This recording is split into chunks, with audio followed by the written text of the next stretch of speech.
library, and we have two guests here, and so we're not going to be taking pictures of you for obvious reasons. It'll just be me, but we can still have a dialogue, but it'll be sort of one-sided. Okay. So, where are you folks from? Santa Cruz. Okay, first time beyond? No, we've been here 3 times, and you're a history major. Yeah. Oh, We've been history, here a few ooh. times, and Yeah. I do Okay. history and archaeology. Ooh, we have both. Excellent, I know. Yeah, we should do the thing about the Tongva Indians. You can really. Okay, so I'm just going to ask you a question, and there's a reason for this. Can you think back to when you were around 12 or 10 or 12? How were you making money then? What was your income? What were you doing as ways of getting money? We saw in flowers. I was selling flowers, and well, it depends on what the money was for, because largely, the money I was making was for like class trips. Right. And we did a lot of bake sales and car wash type things. Okay. Sometimes people would collect bottles, Oh, yeah. because in those days or whatever, they would get money on them. Deposits, yeah. Well, anyway, I just wanted to, the one that I'm going to talk about is how we made money here on the island. I dove for coins. Okay. I don't know if you've heard about diving for coins. We have a book here that shows both of the steamships, the SS Catalina and the SS Avalon. So this was the Avalon on this side, the other side was the SS Catalina. They were kind of like sister ships, even though they didn't look the same. So how people started diving for coins, we have no idea. But doing my research, I'm the island historian, doing my research, I know that it goes back to the 1890s, when the island was basically becoming the only tourist island of all the 8 Channel Islands. So now, as you probably know, in the South Pacific, it's a long tradition of the natives all paddling out to the boats as they came in, Captain Cook's boat, or even when I went to Hawaii in 1964, they had young divers were coming out to greet. Unfortunately, it was right, with sharks, you could see sharks in the water with them, so they didn't come this close to shore, but they would come up, they would have outriggers, they would jump in, and you'd throw them money. So I know it goes back, a tradition like that goes back a long way. So I'm trying to speculate what could have happened that caused them to do it here. So 2 possible things could have happened. We did have boats coming in here. Some of the much smaller boats would come in here starting in the 1880s. So assuming possibly that one of the people on the boat heard about the tradition of the locals coming out. So there may have been a kid in the ocean swimming or whatever and said, hey, do you want me to throw you some money? Or the kid could have been very inventive and decided, why not swim up to the boat? And so again, we have no idea how it started, but that's when it started. Now, the tradition of saying, throw a coin, this is what, the way it was. Okay, well, I'm kind of going ahead of myself. Okay, now do you know where the Blue Water Avalon is? Okay, if you go to the right, you'll see the pilings of where the pier used to be. That's where the pier used to be. It was out twice as long as the Pleasure Pier. Okay, so the kids would start learning to dive for coins in the rocks. The first thing we went was not even in the water. We would just stand in the rocks as the people. The way the pier was, they would go out one side and then they would depart the other side. So these are the people that were going to get onto the ships, the cross-channel boats, the Avalon and the Catalina. And so we would stand in the rocks and yell, throw a coin. Well, we're on rocks, but at least we're getting used to the idea of, of course, the money would get in the rocks, we're not even in the water. Then we would venture out into the water, maybe up to here, throw a coin, and then eventually there was a rite of passage where I remember when I did it, I said to my friends, I'm going under the pier, which means I'm now going to be diving for coins for the cruise ship, for the ship. In other words, I was going to be right next to the ship. I wasn't going to be waiting for them. I'm going under to the other side. That's where all the big kids were diving.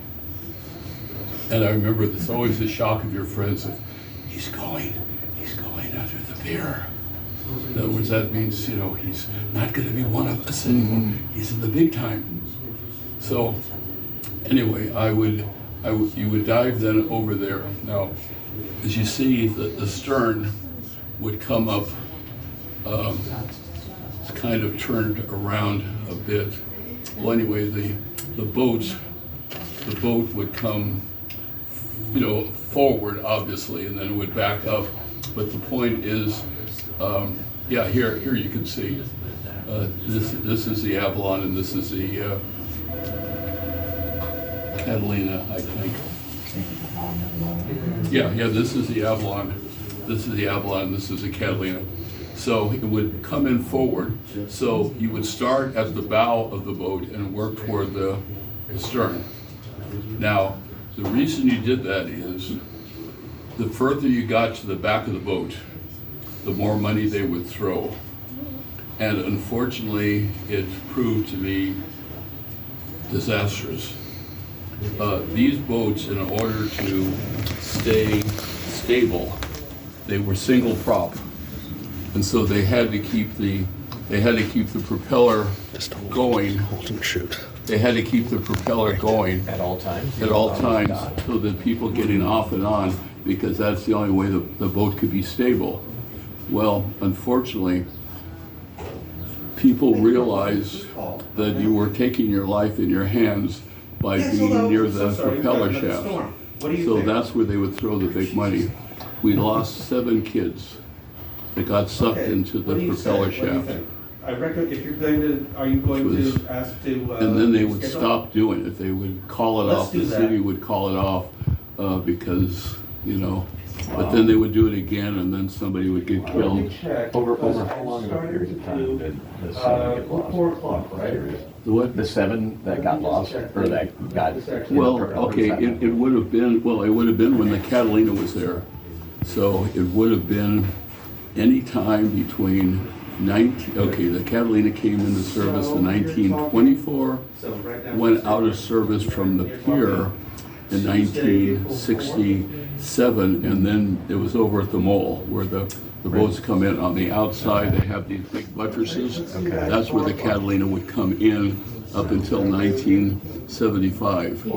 So it would have been probably, my guess, I think, because I was hearing about them, I would say it was probably the 70s to the 50s would be, or excuse me, the 50s to the 70s is probably when they were happening, but then they would close it down. What years were you doing? Okay, I did it from the age of 10 until I was 14. Okay. So I did it for 4 years. I was one of the youngest. I learned how to swim. I was born here on the island. I learned how to swim when I was 18 months old. So swimming was not a problem. Yeah. It's just, but luckily for me, in those days, I was cute. And people would throw money to cute little kids because there were a lot of older kids here.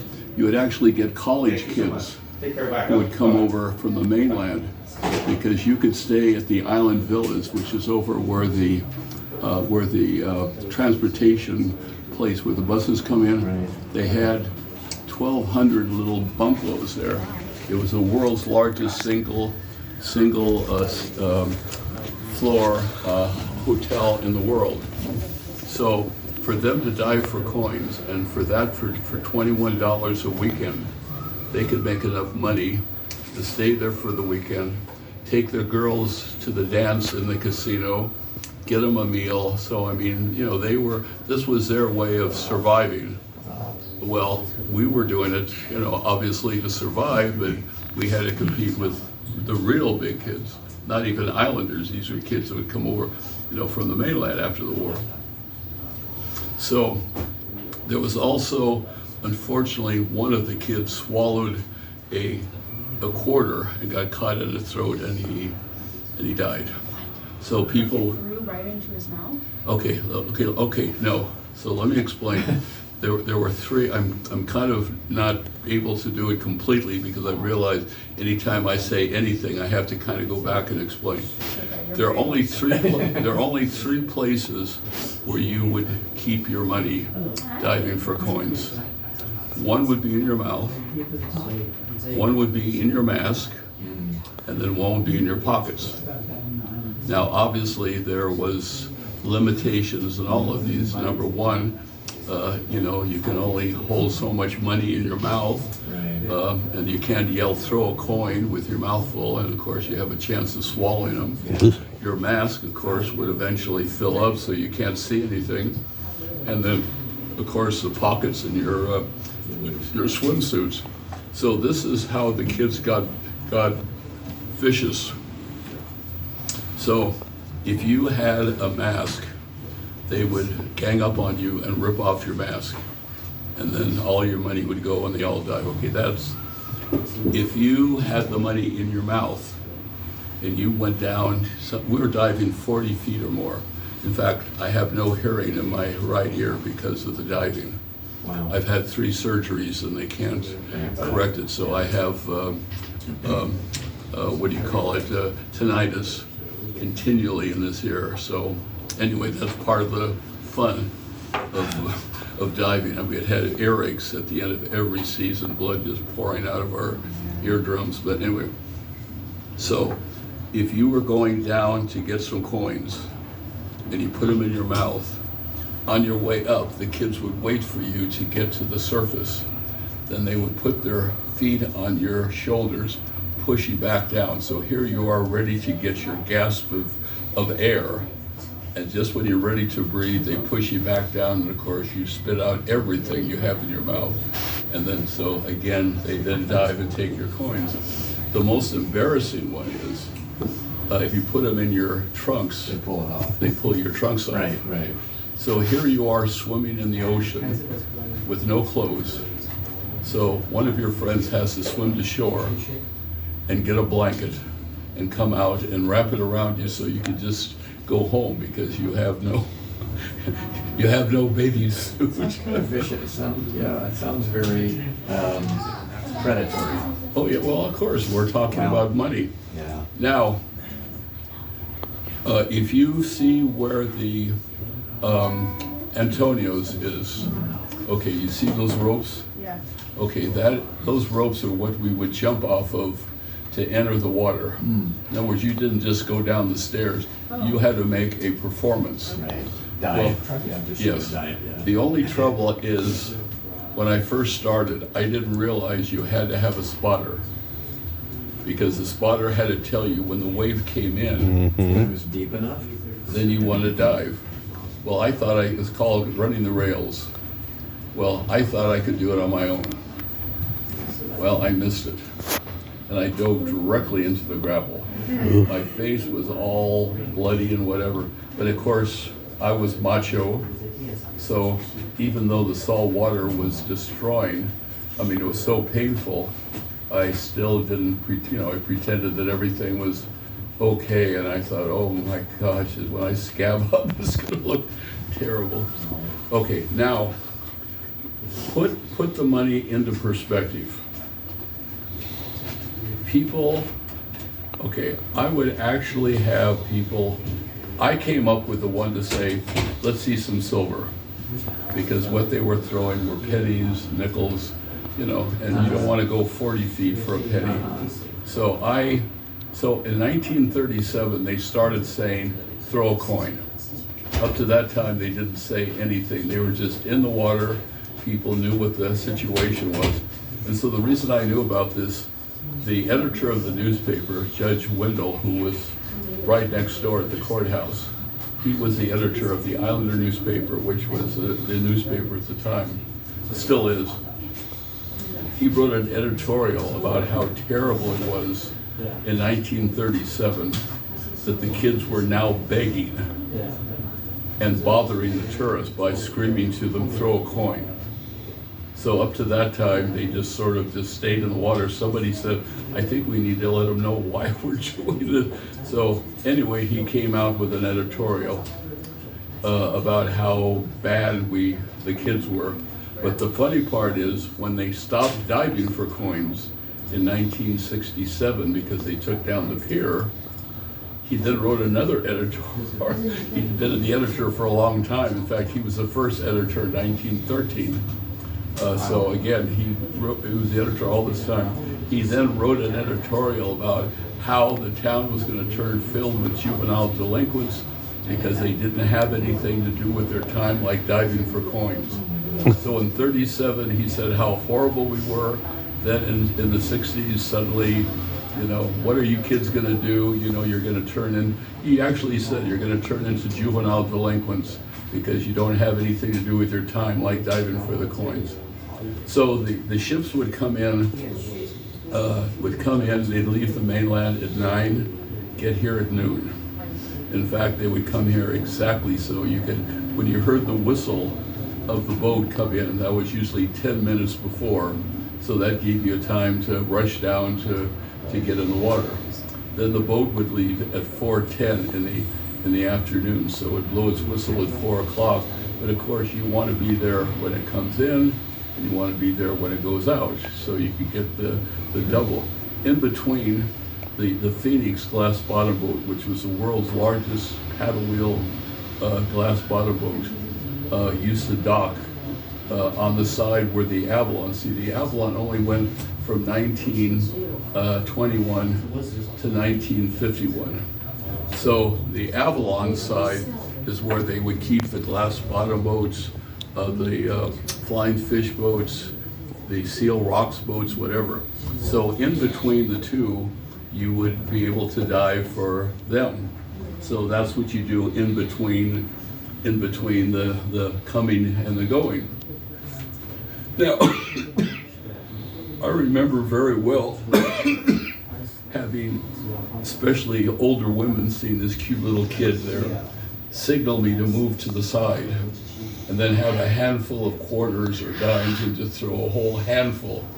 Now, you're supposed to, when you get the money, you're supposed to come up and do it like this and say, "Thank you." Well, sometimes I didn't get it, but I had to do the tradition.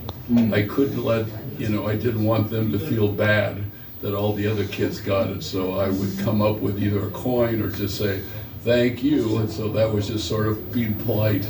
But I remember one guy, he still had silver dollars in those days, so he wrapped a $5 bill around a silver dollar and threw it to me.